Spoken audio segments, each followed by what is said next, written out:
Yeah, I'll react to that, sure. Hey guys, this will be good. Okay, perfect. Preemptive like. Alternate History Hub. I will not put it out today. I will put it out tomorrow. But it should be good. What if Sweden won the Great Northern War?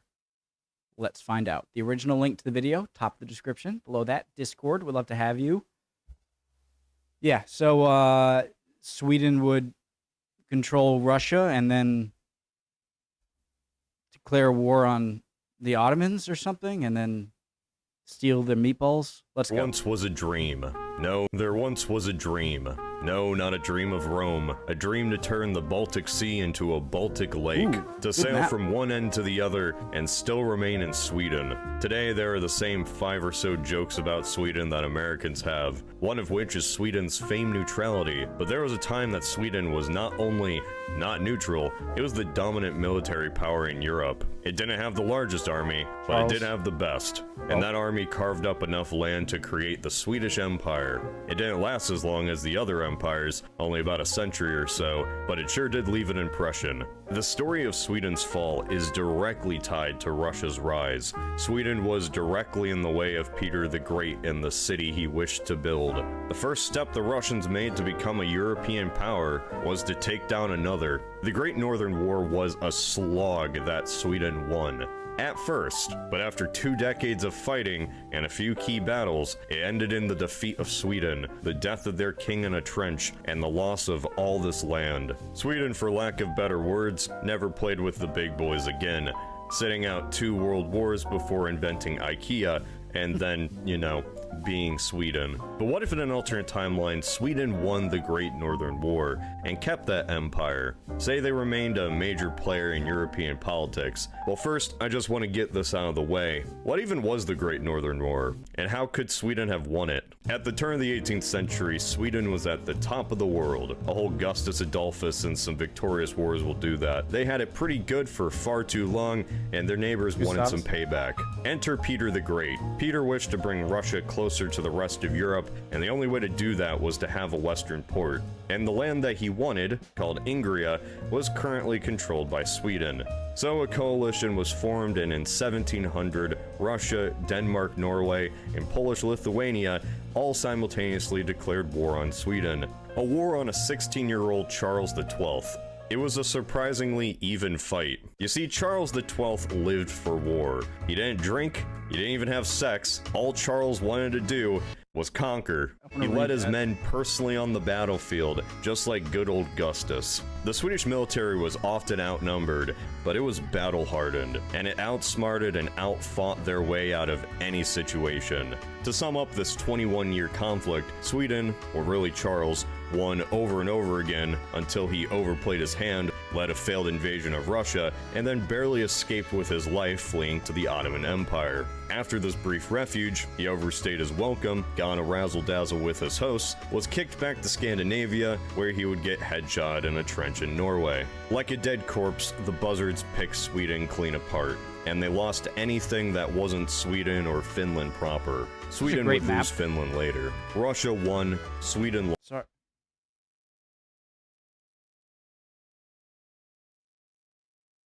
That's awesome, and I want it. Or Finland proper. Sweden would lose Finland later. Russia won, Sweden lost, Poland, Lithuania continued to exist until it didn't. So how could Sweden have won this war? Well, for one, it's pretty insane that they did so well to begin with. Charles and his commanders went up. I am no expert, far from it, but every time I learn about Russia in any war, it seems to be a pretty consistent formula, or they throw people at you. They're not as professional as their opponent. They get wrecked. Then the people wrecking them realize, why isn't this dead yet? And then they just have more and more soldiers. And then they learn new things, how to beat you. And because of their giant cushion of land, weather, and a large population, just sort of, ask Napoleon.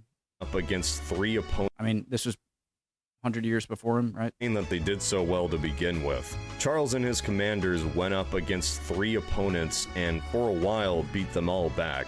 even going on the offensive at times. With the power of hindsight, we know that Sweden should have stopped when they were ahead. Peter even sent Charles a peace agreement promising to end the conflict as long as Russia could maintain a fort on the Baltic Sea.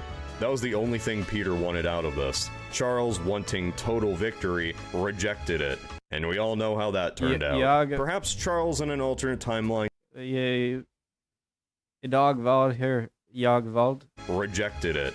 And we all know how that turned out. Perhaps Charles in an alternate timeline does agree to it. Sweden remains the prominent power in the Baltic, while Russia is still able to build up what becomes St. Petersburg. The other scenario, and the more drastic one, is that Charles absolutely obliterates Peter the Great and the Russian army after the Battle of Narva. In our timeline early in the war, Russia miscalculated a bit, and Sweden pressed against them sooner than they expected. The Battle of Narva was a general rout and a complete disaster for Russia. They were in no position afterwards to fight. And Charles, in response to this, focused on Poland-Lithuania instead. He had a personal grudge he needed to settle, and it really did come back to bite him. Had Charles pressed, his army might have taken out Peter's fighting capabilities, maybe even Peter himself, either capturing or killing him on the battlefield. The Great Northern War may have ended up being a quick Russian blunder, discrediting a Tsar that in our timeline became a national hero that birthed the Russian Empire. So say Sweden actually wins the war, what do they get out of it? Well, for one, they're able to survive, but depending on how badly they beat the Russians, they could move further east and take all of Karelia. I think mainly they would use this victory to solidify the gains they made in the previous century. The aristocrats of Lithuania— Yeah, I'll react to that, sure. Sorry guys, that was another video. I gotta find out how to mute that. Gains they made in the previous century. The aristocrats of Lithuania would be persuaded to be pro-Swedish and not go back to being pro-Polish. Perhaps Poland is even a puppet of the Swedish government and cedes most of their Baltic territory. There are a few regions that Sweden could still expand to, but even if they maintain the territory that they have, this still alters the dynamic of Eastern Europe. The question now, though, is how long will Sweden actually hold it? There's one problem that Sweden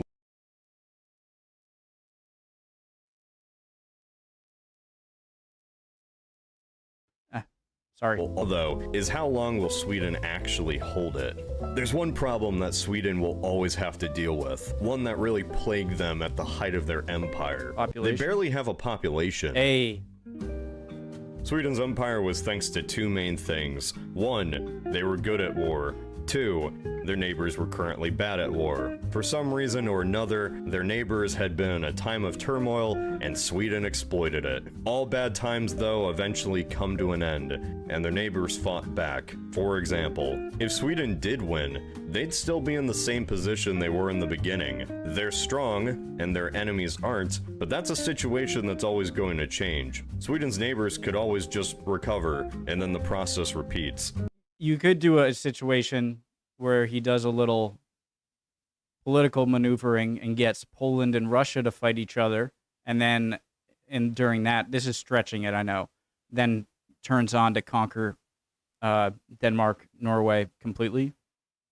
I don't know. Going to change. Sweden's— You see, that's the thing with these alternate history videos. I love them, by the way. This isn't taking them away. I love these videos. But whenever there's something like, all right, at this treaty, it would have been signed this way, and now you have an open book ahead of you, or an open... there are so many things that you don't know would happen after that would change everything. But, of course, what's the fun in that if you can't even theorize what would happen? So I get it. Neighbors could always just recover, and then the process repeats. Sweden gained its empire through a series of 17th century battles, which involved small armies and good commanders. But how long can they maintain that with a population of 2 million? Sweden's army has never even just been all Swedes. It had a large percentage of Finns. There just aren't enough Swedes to go around. So an empire of them isn't going to be a grand empire like France or Russia. It'd just be a united collection of Northern European nobility pledging loyalty to a very small Swedish crown. The Swedish would have to rely on the constant support of the Livonian, Lithuanian, Danish, and potentially I can't listen and look at this amazing scenery at the same time. Have to rely on the constant support of the Livonian, Lithuanian, Danish, and potentially Polish nobility to maintain order. That's a lot of things to juggle, and it's cracks in the armor that their neighbors would love to exploit. Being outnumbered would constantly be on the minds of the Swedes. It would dominate their foreign policy. How could they mitigate this issue? Not live in a place where the sun only rises for a few hours a day, for one. Just kidding, but not really. This issue is pretty crippling to them. There could never be a Swedish colonial empire. They might have a few colonies here or there, but that's pushing it. They couldn't rule over Eastern Europe with an iron fist like Russia, because there just aren't enough. Is he saying because the empire building would get started too late because you already had, Britain and other places way ahead of you in the empire game? I mean, who's to say Sweden, at one point or another, these great empires had a smaller population, right? I don't know. Enough Swedes to send into Eastern Europe. Their best bet would because there just aren't enough Swedes to send into Eastern Europe. Their best bet would be to solidify Sweden as the head of a Scandinavian union, and then hope that with time and wealth, this maintains good alliances, solidifies their control. This is just to maintain their hold on the north, see the eyes where drawn? there are barely any people. I'm sorry, Sabaton fans. I'm sorry, Charles XII enjoyers. The Swedish Empire on the grand European stage just never could have realistically competed with the rest of the mainland, at least into the 19th and 20th centuries. Even with a continuous string of genius warrior kings, how far can the Swedes really get if a single German kingdom has 10 times the population of their entire empire? If Russia lost the Great Northern War, it'd be a major blow to them, temporarily, but only because they don't get a head start on building St. Petersburg. And if Peter the Great was killed or lost legitimacy, then that's an even bigger deal. But because of Russia's population, this is really just a temporary setback. Russia, in some form or another, is going to get that western port. So the reality here is that if Sweden remained an empire, they wouldn't be like the Russians or the British or the Germans. They'd be like the Italians. Ever since the Napoleonic Wars, That's a low blow. Okay, I'm joking. Sweden has been neutral. They just sat out 2 world wars. They were in no state to take on anybody, and the public generally had no strong feelings about getting involved. Can this neutrality in some ways be attributed to Sweden's smaller territory and presence? Oh, absolutely, 100%. Once Sweden lost any remaining territory in the mainland, they didn't even bother anymore with the rest of Europe. So in this alternate timeline, if they're able to maintain this territory, they're very much in play against multiple foes. In such a timeline, if Sweden actually held on to this land, it would be through a series of constant wars with Russia up into the 20th century. This area might be one of the most contested places in Europe. There would be a natural rivalry between Sweden and Russia that just continues into the modern age. Sweden would still be a second-rate power compared to the big boys, but they might be just enough of an annoyance to constantly impede on Russian expansion. If Russia can just never use their number advantage against a far more fortified Swedish border. Granted, this is still incredibly unrealistic. I don't really think Sweden can hold out for a few centuries against Russia. But what if there was, say, a compromise? Charles wouldn't be around forever. Perhaps there could be some territory exchanged in the future where Russia gets that western port in exchange for Sweden getting the rest of Karelia, or having Russia back off. Could the Swedes decide to make such a deal and allow the Russians to potentially build a navy in the Baltic? Or would they know that because of their population, this land couldn't be defended forever anyway? These are the alternate policies the Swedish monarch and government would need to think about, because for the most part, Russia was going to get this land. How about that sunset, though? Look at that. Monarch and government would need to think about, because for the most part, Russia was going to get this land whether Sweden wanted them to or not. It's just whether the Swedes would get something out of it in return. Maybe they would be able to hold the Russians back. If that was the case, the Swedish Navy would be the uncontested power in the Baltic, and depending on how much they unified with Denmark-Norway, they might even be the second largest fleet in Europe. Does this new navy create a potential rival for Britain, especially one that is only a North Sea away? Maybe. Sweden and Russia, occasionally competing over an increasingly weaker Poland-Lithuania. Perhaps when the split does inevitably come, it's a four-way split and not between three. Frankly, as much of a stereotype as it is that Sweden is neutral, this is a relatively new thing. Like, yeah, they became neutral after the Napoleonic Wars, but this also was a time of unprecedented peace throughout Europe, for the most part. Speaking of which, the Second Schleswig War was a part of Germany's wars of unification. Would a stronger Sweden feel more comfortable sending in troops to beat back the Prussians? I'd like to imagine so. They promised that they would do that in our timeline and then just didn't. So maybe if they were in a greater position with a larger population, they'd feel more comfortable going after German unification. So if Sweden fought against this important aspect of German unification, then what would their relation be with the German Empire in World War I? What if Sweden was actually involved? Now, this is under the assumption that the last 2 centuries of alternate politicking had not changed the mindset of the Swedish monarchs, which you never know. But considering the same mentality that existed in our timeline still prevails in this alternate one, fearing the Russians, I wouldn't be too shocked if a more bold Sweden entered the war on the German side. We may see an extended Eastern Front with a combined German and Swedish assault from Karelia. Maybe this longer line breaks the Russian war effort even quicker than in our history. If Sweden had lost the Baltic coast in an earlier war, maybe this is motivation enough to get involved. Could this lead to naval warfare between the Swedish and British navies? Maybe even an invasion of Norway? Really depends on the size of the Scandinavian modern empire. It could be enough to tip the scales in the Central Powers' favor early on, but this is all depending on alternate troop numbers and what the state of the Swedish Empire even is in by the 20th century. It might be in a rough shape, enough to lead to a complete counter-reaction by the population if the war goes badly. One major reason Sweden was still neutral was because there was a split. Population was more for the Allies, while the conservative government was more for the Central Powers. Had they actually joined the war, Sweden's grain imports would be cut, creating a food crisis that could lead to the government being ousted. Who's to say what the ramifications may be for Sweden if they enter the war and face a crisis that takes them out early on, or even worse, makes them face the same fate as the rest of the Central Powers. It's possible that after centuries, the Swedish Empire isn't seen so fondly by the non-Swedes that actually live there. But this is also under the idea. Can you just look at anyone who hasn't noticed it? Poland, this is Poland here, and each of them looks like more pissed off. And Denmark. So fondly by the non-Swedes that actually live there. But this is also under the idea that greater assimilation doesn't happen at all. So that's the thing. What could things look like in this alternate Sweden? Sweden held on to Finland since the Middle Ages, while other regions like Scandia weren't even in Swedish possession until a few centuries ago.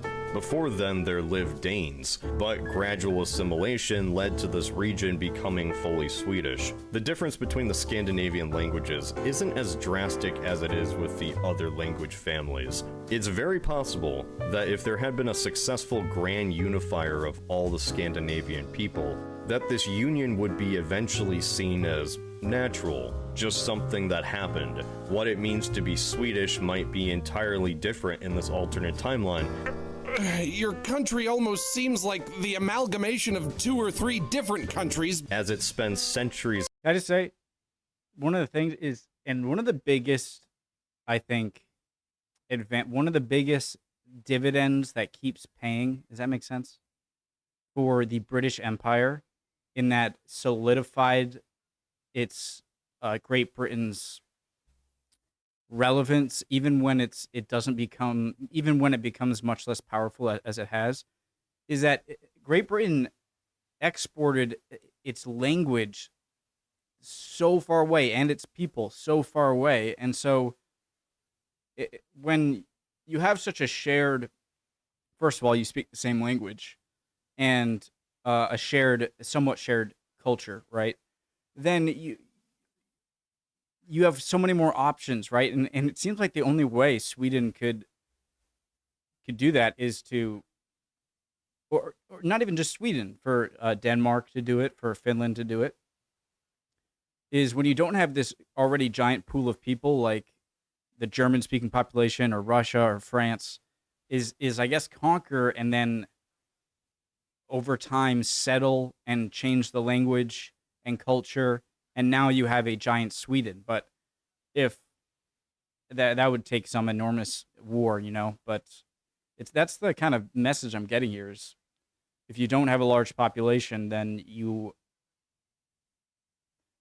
it's like your fuel for warfare, I guess. It's assimilating and evolving alongside Norwegians and Danes. I'm not saying those languages or ethnic differences entirely disappear. It's just that the national identity of it all isn't as distinct after centuries of unification. Though resentment and calls for independence probably still exist, just like they do in any nation with multiple different groups. Cough, UK. Cough. What I might imagine is that Sweden would have held these lands since the 17th century, so the cultural and economic ties throughout the Baltic evolve around the concept of the empire. Something that lasts for so long, it might develop into a national identity of its own. Where Sweden even ends and begins is up to debate. Now I know for any non-Swedes this concept is absolutely terrifying, but that is just the strange reality this might lead. Sweden even ends and begins is up to debate. Now I know for any non-Swedes this concept is absolutely terrifying, but that is just the strange reality this might lead to. A Sweden that is never neutral and is a frequent player past the Napoleonic Wars, potentially even an enemy of Britain and Russia. One that might be so powerful it would be despised by the people of the Baltic today, like the Russian Empire or the USSR. Okay, probably not as bad as the USSR, but it still wouldn't be liked. If the Swedish Empire had survived, it wouldn't have dominated Russia or taken over Central Europe, but it could have carved up a small niche for itself in Northern Europe, controlling a place where barely anybody lives. No matter the alternate timeline, you just can't have a large population in the frozen north. Sorry, Charles. Today, what we would call Sweden might be synonymous with Scandinavia itself, and nobody would even know what a Finn is. I feel like nobody or no, I feel like no nation is neutral, militarily neutral, out of wanting peace. I think nations are neutral because it is a smart thing to do, and if you're more powerful, then getting yourself into the ring is the smarter thing to do. It's all about what is it for you? How does it benefit you as a country? And another thing I might be stretching is the psychology of individuals kind of acting with one another is very similar to countries. Does that make sense? I'm stepping way out of bounds here. I don't have the expertise. I'm just thinking here. But yeah, I don't think any country is, if you're neutral, it's probably because at that time, that is what is smartest, not exactly what's going to promote peace everywhere, if that makes sense. Oh, hey, Cody. NordVPN. Wait, what? NordVPN is the sponsor of today's video. Wait, that's how you're gonna start the sponsor? No lead-in? No witty banter? Hi, Jimmy, it's been a long month for me. My AC went out. Things are just kind of difficult right now. Oh, I'm so sorry to hear that. I shouldn't have been so rude. Thanks, Jimmy. I appreciate it. Sometimes people have off days. I'm human. I'm sometimes unreliable. But you know what isn't? NordVPN. NordVPN, the sponsor of today's video. Here you go, Jamie. NordVPN is a virtual private network that can hide your IP address and keep you safe. Like with all the videos I watch, guys, please, a great video, by the way, but if this interests you, please use their links and promo codes. Pick from thousands of servers all around the world. With their ultra-fast connection, you can choose from anywhere without wait. That comes in handy when watching streaming sites from other regions. Japanese Netflix. When you aren't on streaming sites, make sure you're safe from any potential malware with NordVPN's CyberSec. It's safe to use, as your data will never be compromised with NordVPN. Right now, every purchase of a 2-year plan will receive a huge discount, plus 4 bonus months for free. Just click on the link in the description and go to nordvpn.com/althist. It's risk-free with NordVPN's money-back guarantee. Man, I'm sorry about that, Jimmy. I think I just had to get that out of my system. It's fine, Cody. already. I just wish you used me more in videos, you know? And not at the end of just these sponsor bits. NordVPN.com/althist. I'm sorry, I had to say it. Okay, please continue. Jimmy? Jimmy? Great. Isn't it also crazy? Like with History Matters or this, any one where you have a cartoon representing or a cartoon learning thing, just how much can be conveyed. Like, what does this say about us, like our psyche, just by drawing less of a full eye, and it's just like immediately conveys the emotion you want to, and even more so if you add just eyebrows. So just erasing some of the dot and just like putting lines, or just the dot alone, and you immediately get the facial. Sorry, I had to say it. Thing. Okay, please continue. Great video. Love the channel. Awesome video. Hope you guys are all doing well. I usually do talk a lot, but even for me, I think I talked quite a bit there, and that was probably frustrating. But I want to showcase facts I know. So it's selfish. Hope you guys are all doing well. If not, you'll be good soon. Don't worry. See you next time, guys. We'd love to see any comments. Bye, guys.